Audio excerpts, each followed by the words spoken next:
And the image of it being a place with a lot of suffering actually comes from the Bible. So most Catholics are going to say, yes, it's definitely a place where people suffer.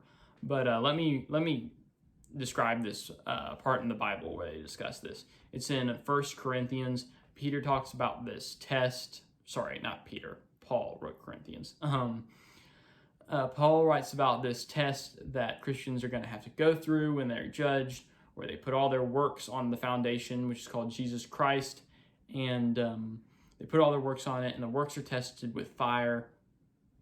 If anyone's work survives, well, here, let me quote it to you. This is 1 Corinthians chapter 3, verses 14 and 15. If the work which any man has built on the foundation survives, he will receive a reward. If any man's work is burned up, he will suffer loss, though he himself will be saved, but only as through fire.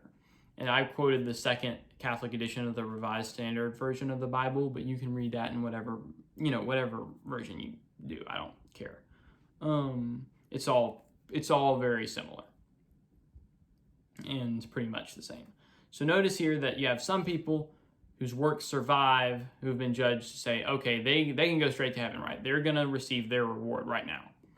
Then you got the people who seem to be Christians, right? Because they're being saved, but because their works didn't survive this test, they have to be saved through fire. Because they're not perfect, they have to be saved as through fire. And this has led to the idea of, okay, there's a lot of suffering that probably goes on in purgatory. Maybe it's the fact of the process of you having to give up your sinfulness and become fully righteous. Maybe that involves a lot of sacrifice on your part, maybe, to get there. And we don't know exactly what the suffering is for, but there definitely appears like there's going to be suffering in purgatory. But at the same time, it's also going to be a place of great happiness and excitement, because if you're there, you know you're going to heaven.